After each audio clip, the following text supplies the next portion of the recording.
Sir, explain mo lang ko ano yung ingredients dyan. Dito po, ano po, suka, asukal, tsaka tubig. No. Tapos mga ilang saging. Depende po sa inyo. Tapos yung suka, Yung suka po, kahit ano lang po, 3 tablespoon lang. vegetables. Siguro po sa isang kilo, kasi depende po yung suka.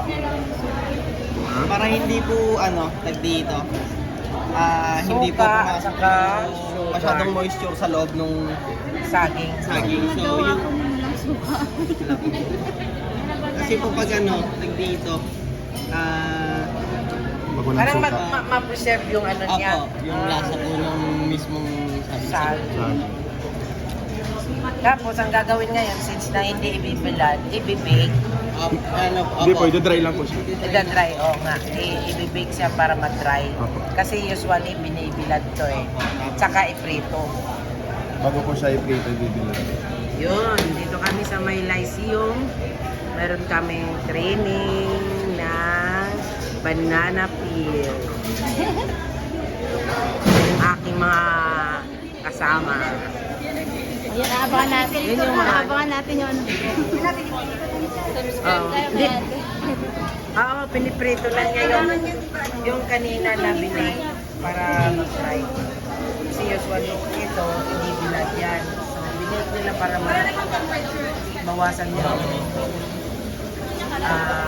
yung tawag nun. Bawas yung medyo matubig. Kaya para magiging crispy, piprito.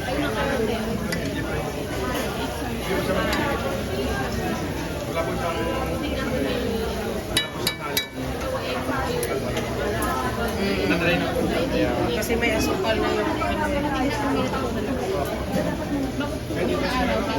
Araw. Ilang tinapay na gagawin niyo, parang tiga-apat na gagawin. Depende kasi yan sa mga bread. Yung no taste nila kayo mga cakes. Gawin yung last for yung mga decoration sa hapon. Kanina na lang po baka pag gusto ninyo medyo light color, wag inaanan ninyo yung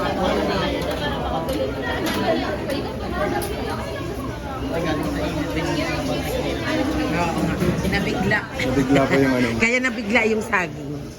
Okay lang yun. Kunyari, nagulat ko sa Kaway-kaway kayo dyan.